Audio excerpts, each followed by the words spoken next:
আজ গুন গুন গুন গুঞ্জে আমার একে গুঞ্জরণ।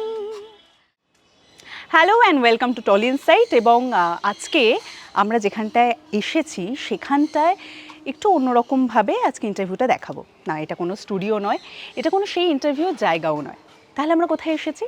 আমরা চলে এসেছি দক্ষিণ 24 পরগনার এমন একটা জায়গায় যেখানকার মেয়ে আপাতত এই জায়গায় কিন্তু গর্ব হয়ে উঠেছে। আর তার কারণ সারেগামাপা।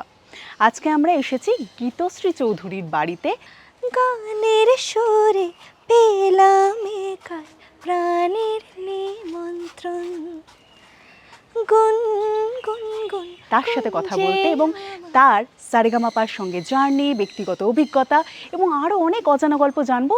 আর সেটা শুধু আমি জানবো না, আমাদের সাথে অর্থাৎ টলি ইনসাইটের পর্দায় সাথে সাথে জানবেন আপনারাও। তাহলে আর অপেক্ষা কিসের, চলুন দেখে নিই গীতশ্রী ঠিক এখন বাড়িতে কি করছে। আসুন আমার সঙ্গে। এটা গীতশ্রীর বাড়ি। দরজা খুলে গেল অ্যান্ড গীতশ্রী সাথে চলে এলো। Hello and congratulations.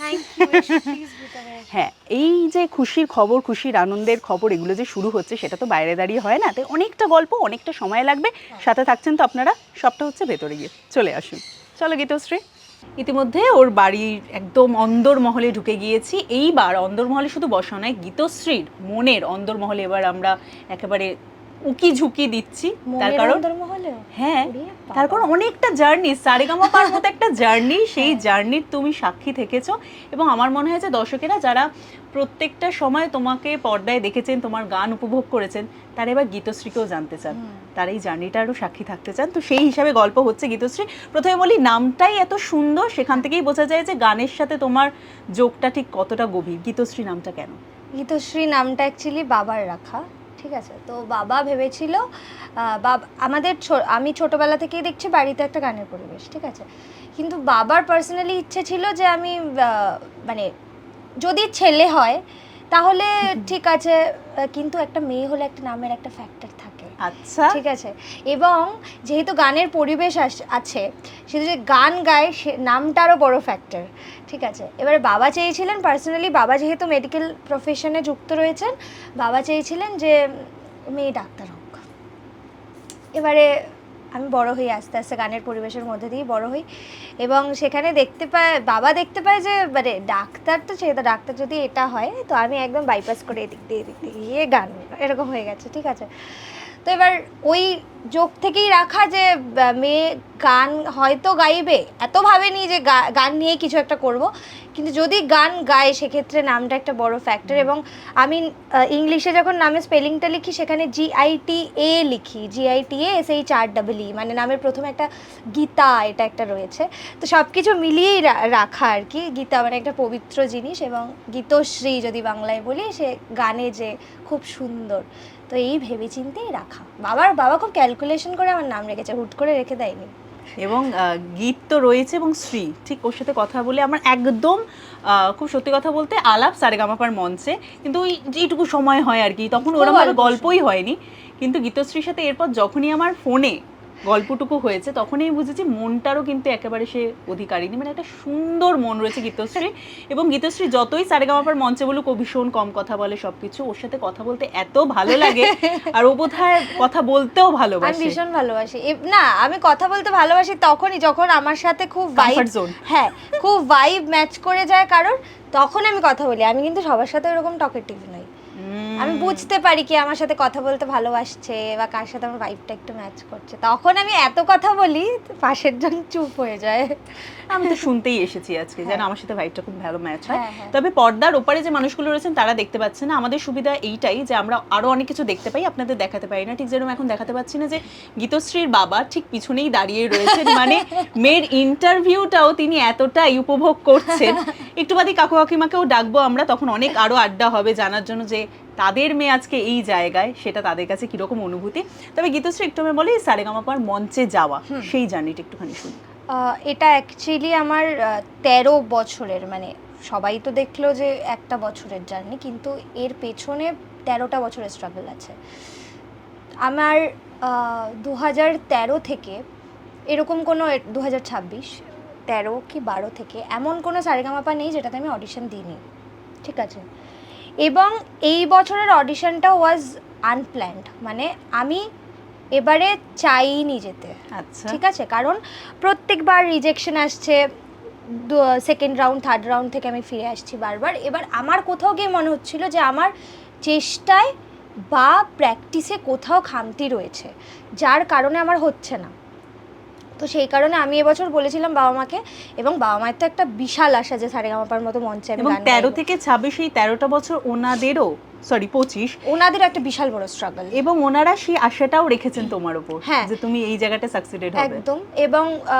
এবং ওই 13টা বছরে না আমার লাইফে কোনো সাকসেস ছিল না, আমি ভীষণ একটা বাজে সময় যাচ্ছিল। ঠিক আছে, তার মধ্যে করোনা চলে এলো, আমার জীবনে আমফান একটা বড় বিপর্যয় নেমে এলো, সেটা আমি পরে বলছি। তো যাই হোক, এবারে অডিশনটা পুরো আনপ্ল্যান ছিল, এবং আমি একদম ডিটারমাইন্ড ছিলাম যে আমি আর যাই হয়ে যাক, বাবা মা যাই করে ফেলুক, আবার মেরে ফেলুক, আমি এবছর অডিশন দিতে যাব না। এবং এটা ছিল 13, যেহেতু 13 আমার মাথা ওটা চলছিল আনলাকি, হ্যাঁ, তো আমি এবছরটা ছেড়ে পরের বছর যাব। এবার টিভিতে অ্যাড দিচ্ছে, এখনও মনে আছে 3 আগস্ট মিত্র ইনস্টিটিউশনে অডিশন ছিল। আগের দিন ঘরে তুমুল ঝামেলা আমার সাথে, মানে বাবা মা একটা টিম, আমি একটা টিম, আমি যাব না আর বাবা মামাকে পাঠাবি। হ্যাঁ, এবার আমি লাস্টে হাত জোর করছি, প্লিজ তোমাদের কাছে হাত জোর করছি, এ বছরটা আমাকে ছেড়ে দাও, আমি পরের বছর যাবই। আর ওরা বলছে যে এ বছরটা তুই যা, যদি না হয় আর তোকে যেতে বলবো না, কোনো রিয়েলিটি শোতে ইনফ্যাক্ট তোকে যেতে বলবো না, তুই যেভাবে গান বাজনা করতে চাইছিস করবি। আমি দেখলাম ওই যে বাবা মায়ের একটা সিম্প্যাথি ক্রিয়েট হয়ে গেছে, ইমোশনাল ব্ল্যাকমেইলিং। একদম, আমি ওয়ার্ডটা ইউজ করতে চাইছিলাম না, তুমি বলে দিলে, একদম ইমোশনাল ব্ল্যাকমেইল করেছে। তারপরে যাই, এরকম কথা আমি বলেছি, হ্যাঁ ভাগ্যিস করেছিলেন, এবং আমি এরকম কথাও বলেছি যে দেখবে আমি ইচ্ছে করে খারাপ কে আসবো, আমি পাবো না এবছর। মেয়েও কিন্তু কম যায় না কাকু, ইমোশনাল ব্ল্যাকমেইলিং এ ও সেরা। এবার বাবার মাথা ওটা ছিল, ও খারাপ, কত খারাপ গাইবে, যে গান গাইতে পারে সে কত খারাপ গাইবে। তারপরে গেলাম, 3rd 4th অডিশন ক্লিয়ার করলাম। তারপরে আমার কাছে কল এলো 8 তারিখ নাগাদ, 8 আগস্ট নাগাদ আমার কাছে কল এলো, তুমি লাগেজ গুছিয়ে চলে এসো, এই অ্যাপার্টমেন্ট আমাদের গ্রুমিং শুরু হবে।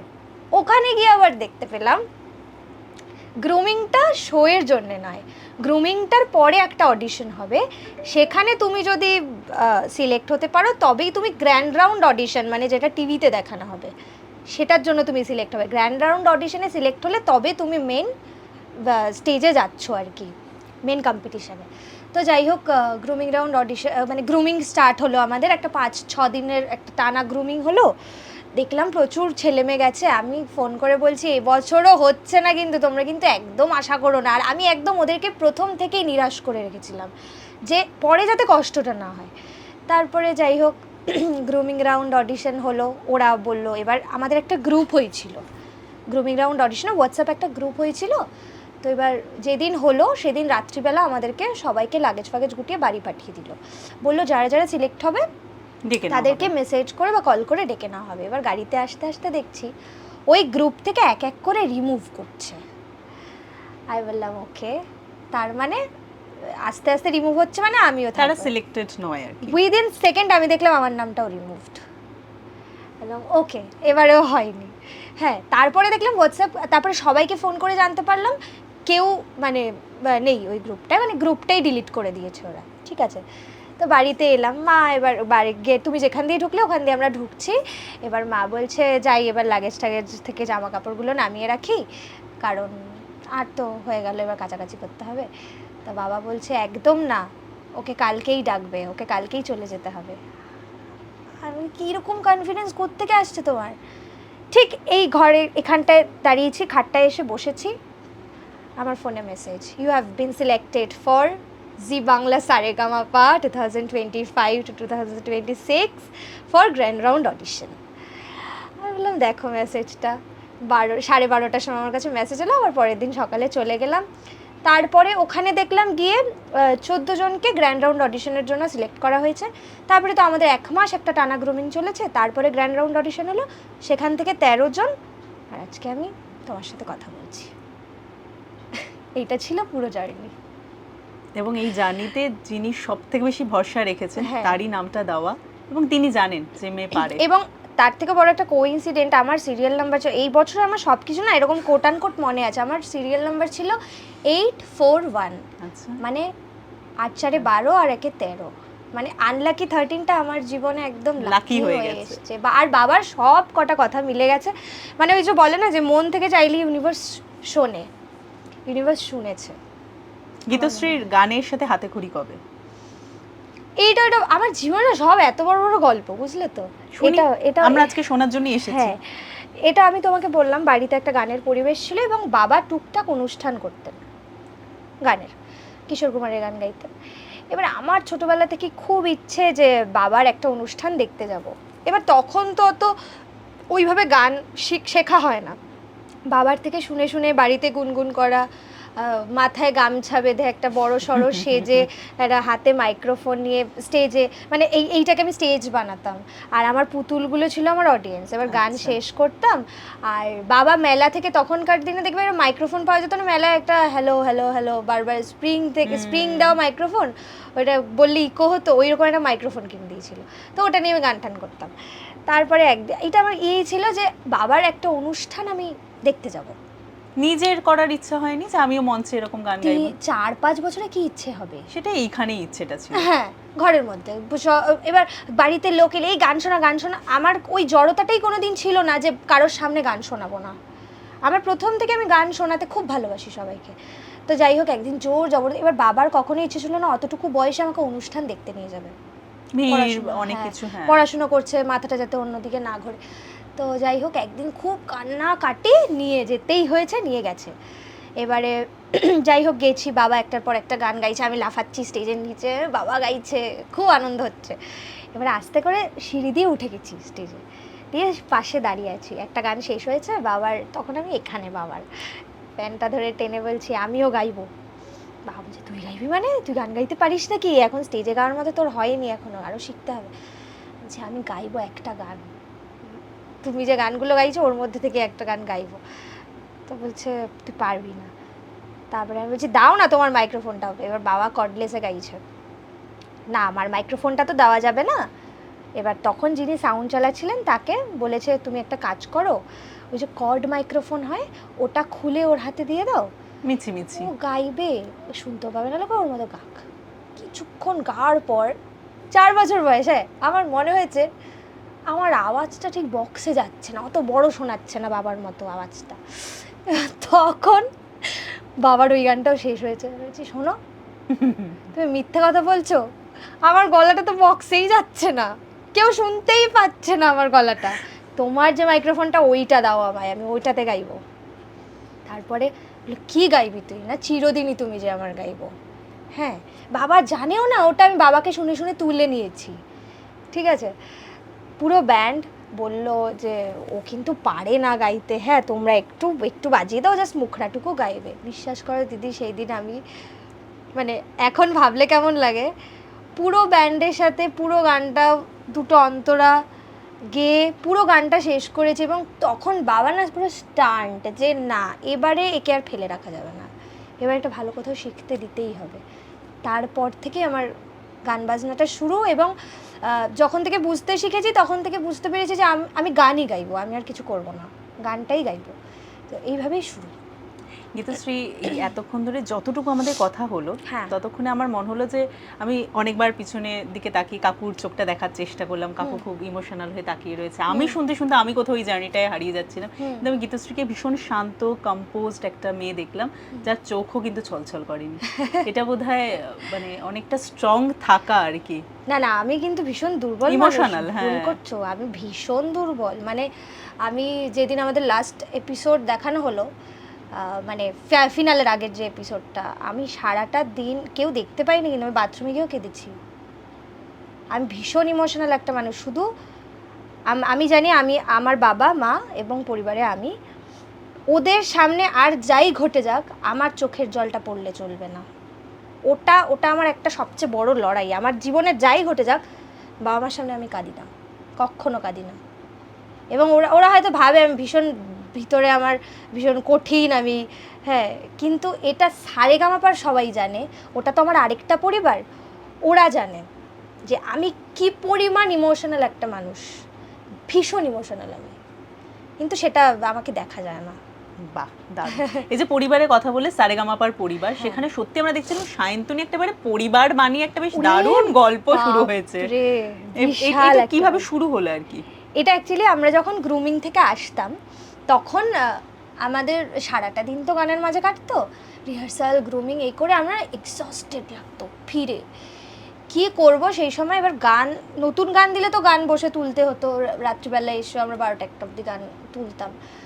যেদিন গান থাকতো না, তোলার থাকতো না, সেদিন বাড়িতে এসে আমাদের কি করব একদিন ঠিক করা হলো যে কিছু একটা খেলা বের করি। এবার উনোটা খেলতাম, ঠিক আছে, উনোটা আমাদের বিশাল একটা চ্যাপ্টার, উনো খেলতাম, কিন্তু সবসময় উনো খেলতে ভালো লাগে, সবসময় তো ভালো লাগে না। এবার কি করব, তখন আমার আর সায়ন্তনীদির মাথায় এলো চলো না আমরা এখানে একটা সংসার বানাই, ঠিক আছে। সেই সংসারে প্রথম ছিলাম আমি, প্রমি, রিয়া, অনন্যা, সায়ন্তনীদি।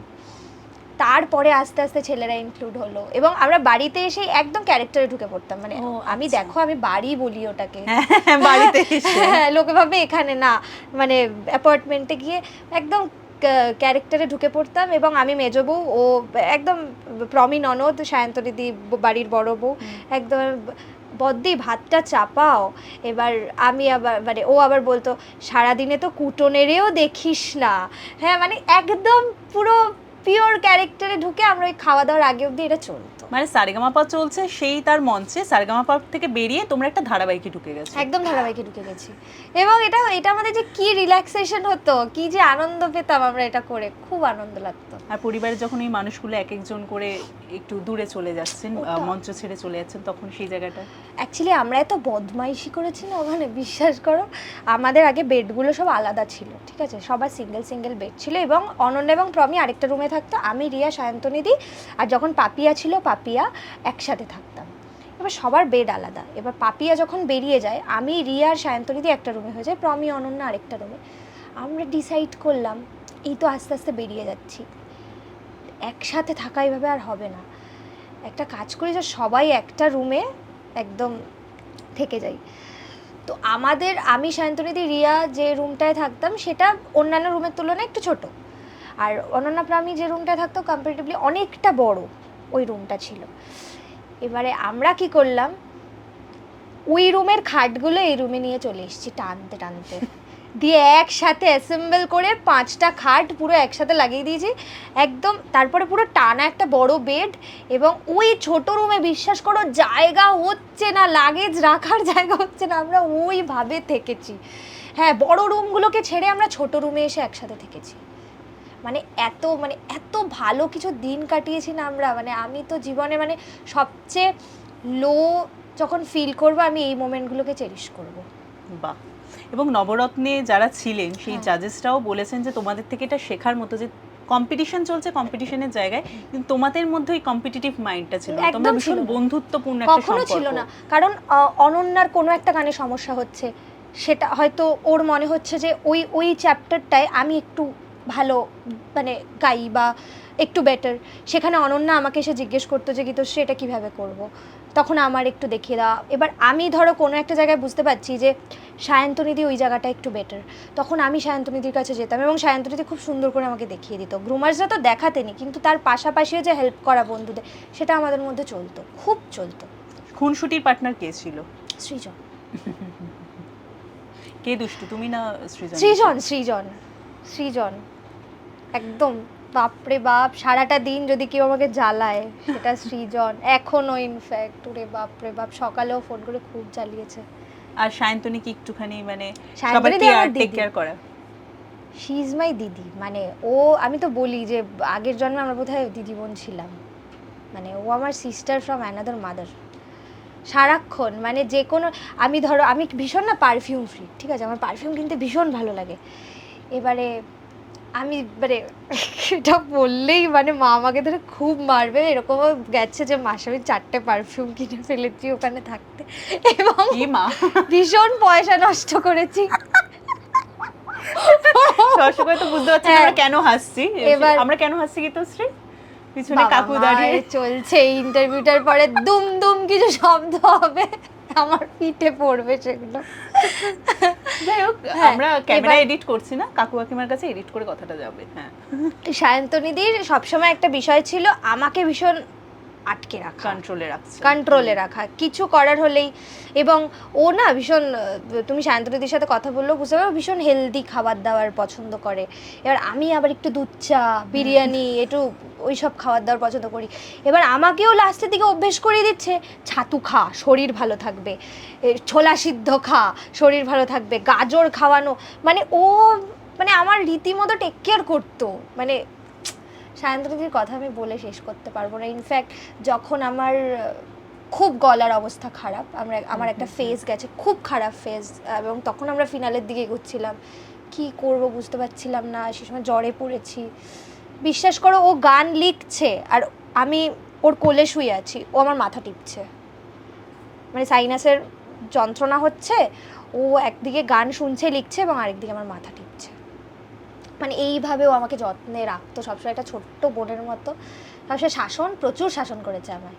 আমি তো বলি একদম একা পেয়ে আমাকে তুমি অত্যাচার করছো, আমি এর নেব রিভেঞ্জ। আমি যখন মেজো বউ হয়ে, হ্যাঁ মেজো বউ না গো, খুব মানে সায়ন্তনীদি আমি সবচেয়ে বেশি, যদি কাউকে অন্যরা রেগে যাবে আমি জানি, কিন্তু খুব মিস করছি। আর আমাদের একসাথেই আমরা একই ব্ল্যাঙ্কেটে শুতাম, ঠিক আছে, রাত্রিবেলা দেখতাম আমার পা ওর গায়ে, এরকম একটা বন্ড ছিল দিদি তো। বোন। হ্যাঁ গো, আমি খুব মিস করছি সায়ন্তনীদি, আমি মিসিং ইউ ভেরি মাচ। বেশ, এই যে একদম সারেগামাপার অডিশন থেকে ফিনালে, এই যে জার্নিটার সবথেকে বেশি টাফ ফেজ বলছিল, অনেকটা টাফ ফেজ এসেছে, আবার সেটা কেটে গেছে, আর কিছু খুব ভালো মুহূর্ত এসেছে। একটা এমন মুহূর্ত বলে যেটা সত্যি ভোলার মতো নয়, ভুলবে না। আর আবার একটা এমন মুহূর্ত, সেটা ভালো মুহূর্ত, আবার একটা এমন মুহূর্ত যে মুহূর্তটা তোমাকে আবার উঠে দাঁড়াতে সাহায্য করেছে। ভালো মুহূর্তই, ভালো মুহূর্ত যেটা তুমি ভুলবে না, যেটা মনে থেকে যাবে। আবার এমন একটা টাফ ফেজ বা এমন একটা খারাপ মুহূর্ত যেটা তোমাকে উঠে দাঁড়াতে বা পুশ করেছে তোমাকে যে না, হারবে না তুমি। ওকে, প্রথম ভালো মুহূর্ত দুটো আছে। সেটা হচ্ছে প্রথম যেদিন গ্র্যান্ড অডিশন থেকে আমি মেন কম্পিটিশনের জন্য সিলেক্ট হলাম, ইট ওয়াজ ভেরি স্পেশাল। কারণ সেদিন বাবা মায়ের চোখে জলও দেখেছিলাম, মুখে একটা এত বড় হাসি দেখেছিলাম। বেস্ট, ওটা বেস্ট। এবং যেদিন আমি লাস্ট ডে, মানে যেদিন আমাদের সেমিফিনালে থেকে ফিনালে অ্যানাউন্স হলো যে কোন টপ 5 যাচ্ছে, এবং সেখানে আমি এবং সায়ন্তনীদি একসাথে কোয়ালিফাই করেছি। এবং আমরা কখনো চাইনি যে আমরা লাফাচ্ছিলে তোমরা স্টেজে রীতিমতো দুজন, ওটা নিয়ে যে কি হয়েছে, মানে আমরা ভাবছি যে আমরা তো কেউ কাউকে ছেড়ে থাকতেই পারি না, সায়ন্তনীদি আর আমি। তো আমি ভাবছি ইস, একজন বেরিয়ে গেলে মানে পাগল হয়ে যাব, মানে ঠিক আছে পরের দিনই ফিনালে আবার দেখা হয়ে যাবে, কিন্তু আমরা কখনোই চাইনি দুজন দুজনকে ছেড়ে বেরিয়ে আসবো। তো এই দুটো মোমেন্ট যখন একসাথে বলল যে এবারে ফাইনালে যাচ্ছে টপ 4 থেকে না, টপ 5 হয়ে যাচ্ছে সায়ন্তনী এবং গীতশ্রী, একসাথে যখন নামটা বলেছে, আমাদের আনন্দের মনে হচ্ছে এক আকাশ আনন্দ নেমে এসছে আমাদের মাঝে। তো ওইটাও খুব স্পেশাল ছিল। আর টাফ মোমেন্ট ওয়াজ যখন এমন মধুর সন্ধ্যায় গিয়েছিলাম, স্টুডিও রাউন্ড ছিল, সেখানে টপ 6 হওয়ার কথা ছিল, এবং সেদিন আমি জাস্ট কথাও বলতে পারছিলাম না, ঠিক আছে, আমি কথাও বলতে পারছিলাম না। এবং সেদিন আমি, সমস্ত মেকআপ আর্টিস্ট আমার জানে যে আমাদের ফিনালেতে একটা দারুণভাবে সাজিয়েছিল, হ্যাঁ, তো আমি ওদেরকে সেদিন বলেছিলাম, জ্যোৎস্না আন্টি আমার চুল করতেন, পাপিয়া ম্যাম আমার মেকআপ করতেন, তো আমি বলেছিলাম যে আমাকে না আজকে ফিনালের মতো করে সাজিয়ে দাও, কারণ আজকে আর হবে না, মানে আমি তো কথাই বলতে পারছি না, সেখানে আমি গিয়ে গাইবো কী করে। তো একদম ফিনালের মতো করে সেজেছিলাম ওই দিন ভেবেছিলাম যে আর হবে না, কিন্তু বুঝতে পারলাম যে সেদিন গাওয়ার পর বুঝতে পারলাম যে শুধু না শারীরিক শক্তি দিয়ে গান বাজনাটা হয় না, এটা লাগে, এটা খুব লাগে। ওই দিন যে আমাকে কী হেল্প করেছিল, আমি ভেবেছিলাম এটা it is my last performance এই স্টেজে, এবং আমাকে আজকে ফিনালে, আমি ওই দিনটাকেই না ফিনালে ভেবে নিয়েছিলাম যে আজকে ফিনালে আমার জান লড়িয়ে দিতে হবে, বেস্টটা দিতে হবে। বেস্টটা দিতে হবে। আমি যে কোত্থেকে গিয়েছি দিদি আমি জানি না, আমার গুরুদেবের কৃপা, মহাপ্রভুর কৃপা, আমার গোপালের কৃপা, আমি সত্যিই জানি না। এবং সবাই যে কি আপ্রাণ চেয়েছিল, পুরো গোটা টিম, আমার ডিরেক্টর স্যার, আমার জাজেস, আমার গ্রুমার, প্রত্যেকে। লাস্টের শোম্যান আমাদের গ্রুমার এসে আমাকে একদম ব্রেকফাস্ট করছি, তখন আমায় জিজ্ঞেস করছে, হ্যাঁ রে আজকের দিনটা কি মানে তুই কি করতে চাইছিস, মানে তোর ভিতর থেকে কি বলছে, গাইবি আজকে? আমি বললাম আজকে আমি গাইবো, আমি মরে গেলেও আজকে গাইবো। কারণ যেহেতু ওই দিনের স্পেশাল এপিসোড থাকতো, আমি হয়তো ওই দিন সবাইকে বলতাম যে আজকের দিনটা আমাকে ছেড়ে দাও, কিন্তু যেহেতু ওটা এলিমিনেশন ডে ছিল, যেখানে টপ 6 হবে, সেদিন আমি কোনোভাবেই না করতে পারি না, না তাহলে অন্য পার্টিসিপেন্টদের প্রতি এটা অন্যায় করা। তো আমি সেদিন চেয়েছিলাম গাইতে, এবং আমি বলেছিলাম যে যেটা হবে আমি মেনে নেব। এবং কি জানি কোত্থেকে হয়েছে, এবং এমন মধুর সন্ধ্যায় গাওয়ার পরে আবার আমার গলা জাস্ট শেষ হয়ে গেল। মধুর হয়ে গেল। হ্যাঁ, আবার হয়ে গেছে শেষ, মানে একদম নেই। আবার সেকেন্ডে পারফর্ম করেছি, মানে ওই সময়টা না আমি বুঝলাম গলা দিয়ে তো গান হয় না, আলাদা একটা এটা লাগে, এটা লাগে। এবং ঈশ্বরের সাথে বোধহয় ওই কানেকশনটা হয়ে যায় তখন কোনোভাবে। ওটাই মানে ওইটা আমাকে খুব শিখিয়েছে যে আমি এরকম হয়েছে এখানে যাওয়ার আগে প্রচুর শো ক্যান্সেল করেছি গলা খারাপের জন্য, যে আমার গলা খারাপ, আমি তো পারবোই না কীভাবে। এটা আমাকে শিখিয়েছে এই মঞ্চটা, যে ওয়েন ইউ আর কমিটেড ওই স্টেজটার সাথে, তোমার গানের সাথে, তখন তুমি কুইট করতে পারো না, তোমার কথাটা তোমাকে রাখতে হবে। শিল্পীদের তো এটাই জীবন। একদম তাই। তোমার মন শরীর যাই থাক, মঞ্চে যখন গিয়ে দাঁড়াচ্ছ ওটা মন্দির, তুমি অটোমেটিক্যালি ঠিক হয়ে যাবে। তখন তোমাকে ভাবতে হবে না, মাইক্রোফোনটা যখন হাতে আসে তখন ঈশ্বর বুঝে নেন সবটা। কি সুন্দর বললে গীতশ্রী। আচ্ছা, গীতশ্রীর গানের ক্ষেত্রে প্রথম শিক্ষাগুরু তাহলে বাবা, মানে শুনে শুনে শেখা। উনি মানে দ্রোণাচার্য এবং তুমি একলব্য হয়ে গেছে। হ্যাঁ হ্যাঁ, যদিও বুড়ো আঙুলটা দিতে হয়নি, তাই তো কাকু? তারপর শিক্ষাগুরুকে? তারপরে একজনের কাছে শেখা, এবং লাস্ট 15 ইয়ার্স আমি শ্রদ্ধেয় রথিজিৎ ভট্টাচার্যের কাছে শিখছি।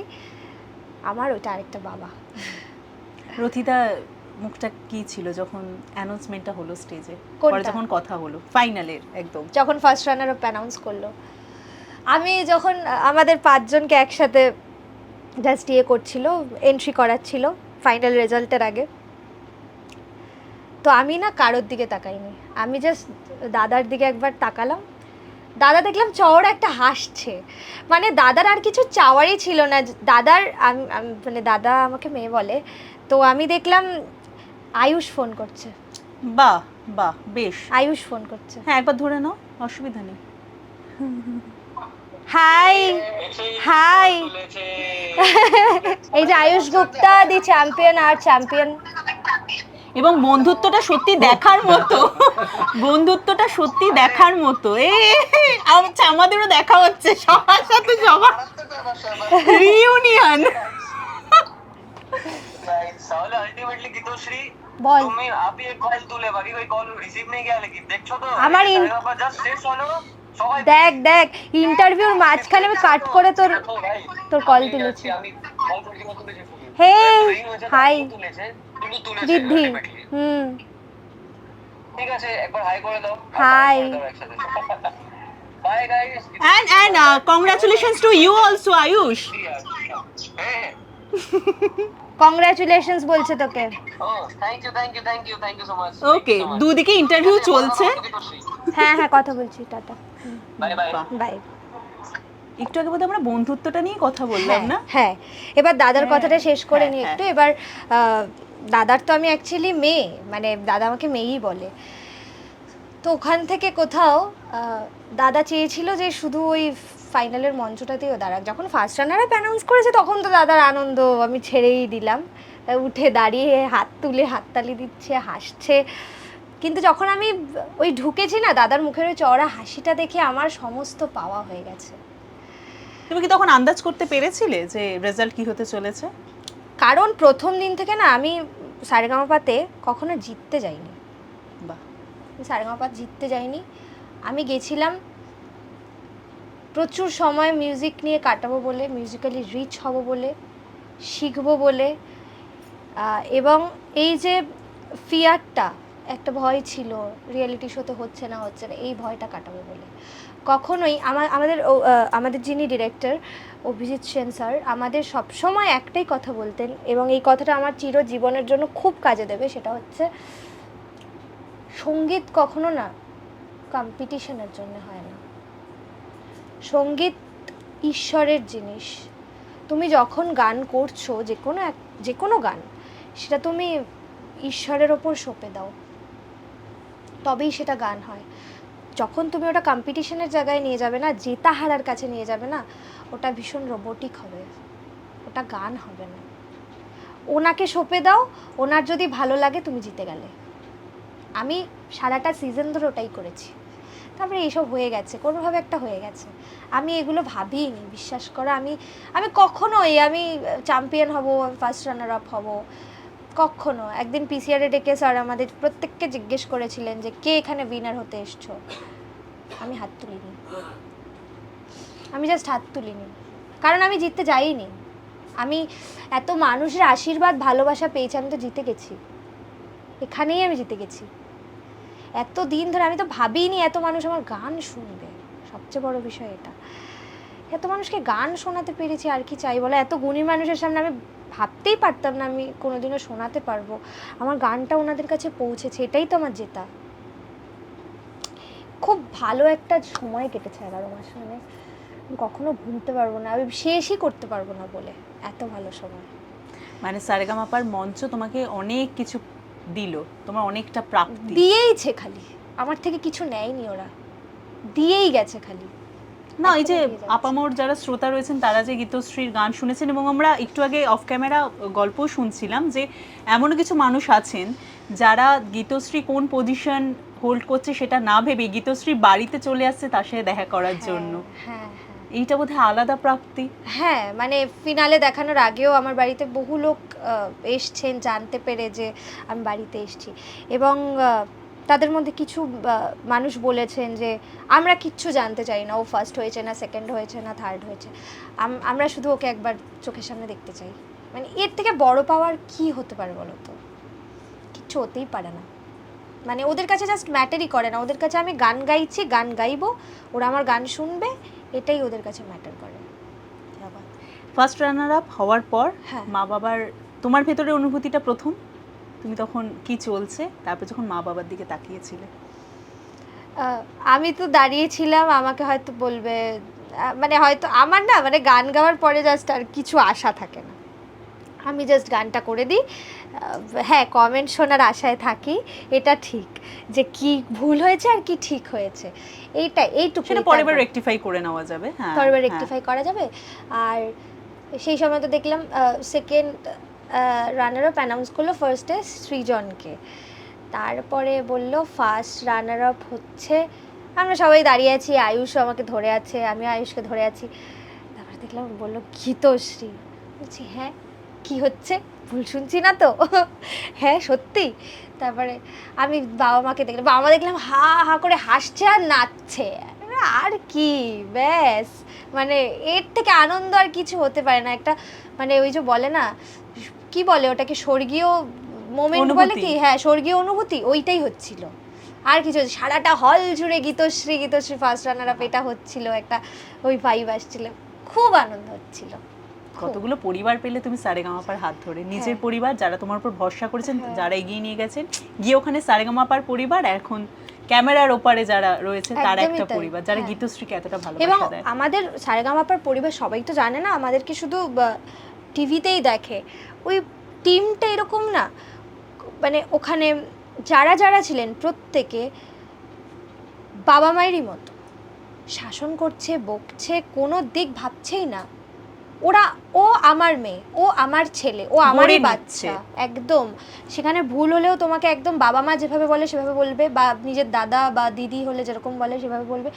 এবং কিছু একটা ভালো কাজ করলে তোমার কতবার যে পিঠটা এসে চাপড়ে দেবে তার কোনো ঠিক নেই, এবং পিঠ চাপড়ে বলবে ভাবিস না এটা করে ফেলেছিস বলে বিশাল কিছু করে ফেলেছিস, এরপরেও কিন্তু শাসনটা হবে।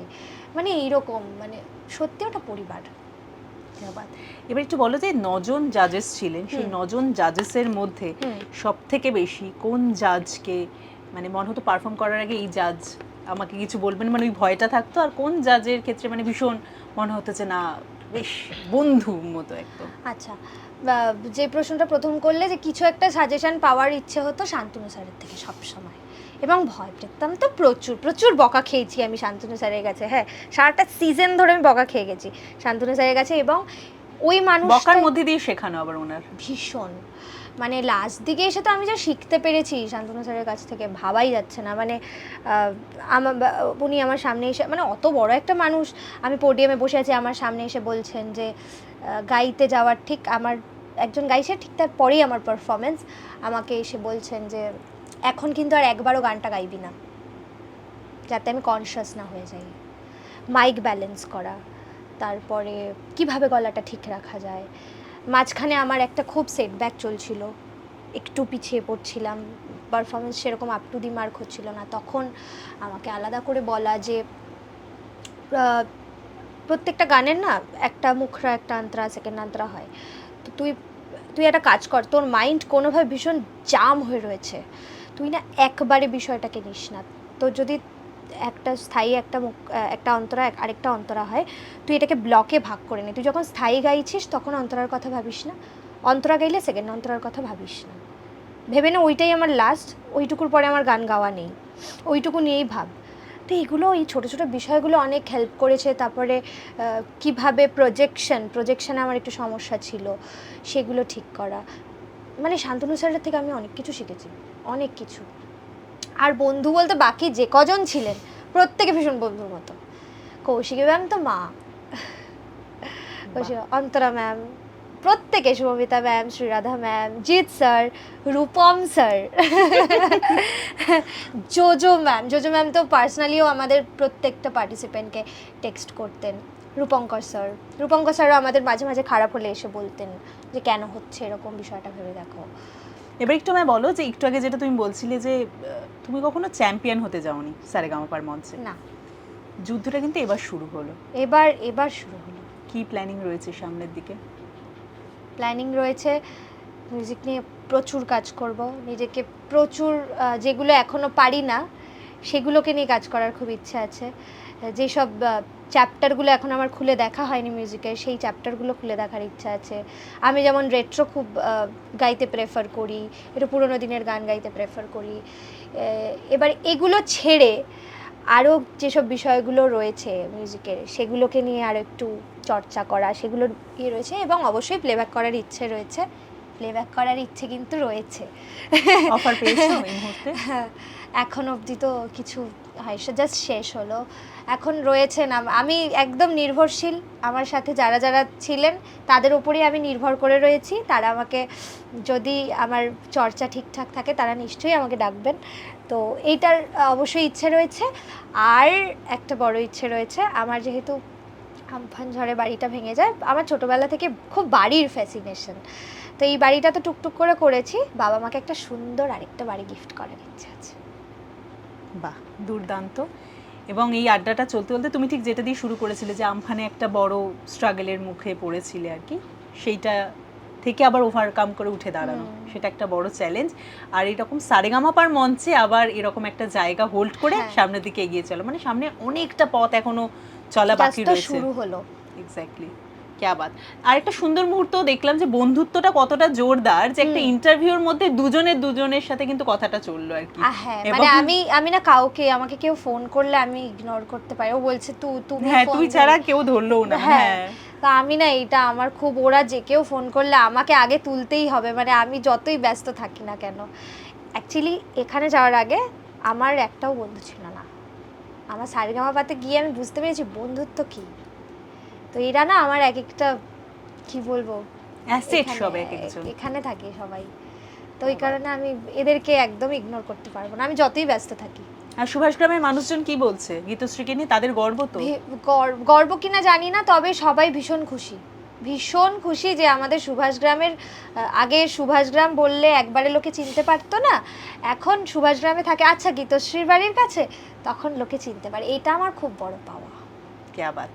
এমন একটা মুহূর্ত সারেগামাপার মঞ্চে যে মুহূর্তটা টেলিকাস্ট হয়নি বা ক্যামেরায় দেখায়নি, কিন্তু তোমার কাছে রয়ে গেছে। আচ্ছা, এরকম একটা মুহূর্ত টেলিকাস্ট হয়নি, কিন্তু আমার কাছে এটা তো ভাবতে হবে। প্রত্যেকটা মুহূর্তই আসলে মানে বেশিরভাগ মুহূর্তই তো দেখানো হতো না, গান ছাড়া গানই তো দেখানো হতো খালি। আমরাও যেরকম গিয়ে দেখেছি অফ স্ক্রিনে জাজেসরা নিজেদের মধ্যে মানে খেলা শুরু হয়ে গেছে, ওটা প্লেগ্রাউন্ড হয়ে গিয়েছে, হ্যাঁ, সেটা আমরা হ্যাঁ। দেখতে পেয়েছি। আমাদের দুটো পিকনিক হয়েছিল, এটা খুব স্পেশাল, ভীষণ স্পেশাল, যেটা ফিনালের আগে একটা পিকনিক আর শীতকালে একটা পিকনিক হয়েছিল 25th আগে বোধ হয়, সম্ভবত আগে কি পরে। তো মিউজিক্যাল চেয়ার খেলা, হ্যাঁ সেখানে একসাথে বসে ওই বারবিকিউ চিকেন, হ্যাঁ সমস্ত বানানো, ও হেভি স্পেশাল পিকনিক দুটো। গীতশ্রীর সাথে এতক্ষণ কথা হয়েছে, আমি হ্যাঁ। একটাও গান গাইতে বলিনি, তবে হ্যাঁ। এই একদম শেষের দিকে যখন চলে এসেছি তখন তো একটা গান অবশ্যই। গান কি ফিনালের গাইবো? যা খুশি, তোমার যা ইচ্ছা। আচ্ছা, ফিনালেরটাই গাই, আমার খুব ইচ্ছে করছে গাইতে। এলোমেলো কথা কেন বলি জানি না, জানি না তো আঁকা বাঁকা পথে কেন চলে জানি না। সাধারণ এবং এক মানে ফোটাও আমরা বোধহয় এই আড্ডাটা এলোমেলো কথা হয়নি, না, মানে আমি অনেকটা কিছু শিখলাম তোমার থেকে, অনেকটা কিছু এই বাবা, বুঝলাম আর না, না, ডেফিনেটলি ভীষণ। সবার থেকে শেখার রয়েছে। এবং আমি যেটা সত্যি শিখলাম, আমার মনে হয় দর্শকরাও একমত হবেন, যে ভেঙে পড়াটা আসলে ভেঙে পড়া না, সেখান থেকে আবার গড়ার যে স্বপ্নটা থাকে সেটা গীতশ্রী শেখালো, সেখান থেকেও গড়া যায় আর কি। হ্যাঁ, আমি thank you so much Gitashree, Thank you, এবং দিদি। অনেকটা কিছু শিখলাম। এবং তোমার যে জার্নিটা শুরু হলো, নতুন জার্নি, তুমি বললে এই গানটা দিয়ে তুমি শেষ করেছিলে, সেটা সারেগামাপার মঞ্চে শুরুটা করেছো আরেকটা জার্নি। হ্যাঁ। তো তার জন্য নতুন অধ্যায়ের জন্য অনেক অনেক অনেক শুভেচ্ছা তোমাকে, you, thank you এবং so much. জীবনে অনেকটা গতিতে এগিয়ে যাও, এবং যে স্বপ্নটা রয়েছে, যে নামটা রয়েছে, সেটা আরো উজ্জ্বল হোক তোমার। ঈশ্বর যাতে থাকেন আমার সাথে সবসময়। এবং দর্শকেরা যারা রয়েছেন তাদের উদ্দেশ্যে কি বলবে? দর্শকরা যারা রয়েছে তারা আমার সাথে প্রথম থেকে রয়েছে, তো এটা নিয়ে আমার কৃতজ্ঞতার শেষ নেই। আমি অনেক অনেক অনেক থ্যাঙ্কফুল, এবং যাদের কথা আলাদা করে না বললেই নয়, একটা কমিউনিটি রয়েছে যারা শুধুমাত্র গীতশ্রীর জন্য পাগল, তো এই নামটার জন্য পাগল, তাদের কাছে আমার অনেক অনেক অনেক কৃতজ্ঞতা যে তোমরা আমাকে এতটা ভালোবাসা দিয়েছো, এবং প্রত্যেককে এত ভালোবাসা আশীর্বাদ আমি পেয়েছি, আমার আর কিচ্ছু চাইবার থাকতেই পারে না। আপনারা শুধু আমার এই সঙ্গীত জীবনের পথে এইভাবে থাকবেন, যাতে শুধু সারেগামাপার মঞ্চ নয়, বিভিন্ন জায়গায় আমি আপনাদের সম্মানটুকু রাখতে পারি, এটুকুই বলার। থ্যাংক ইউ সো মাচ, আমার আর নতুন করে বলার কিছু নেই। এবং দর্শকদের জন্য বলার যে আজকের এই মুহূর্তটা সত্যি বোধহয় খুব কাছের, এবং যারা গীতশ্রীর গানের ভক্ত তারা গীতশ্রীকে অনেকটা আশীর্বাদ করবেন, এবং গীতশ্রীর এই নতুন জার্নিতেও অবশ্যই পাশে থাকবেন ওর, সেটা অবশ্যই আপনারা রয়েছেন, ছিলেন, আছেন, থাকবেন। এবং এই আড্ডাটি কেমন লাগলো সেটাও জানাতে ভুলবেন না। এরকম আরও আড্ডা দেখার জন্য অবশ্যই নজর রাখুন টল ইনসাইড চ্যানেলে।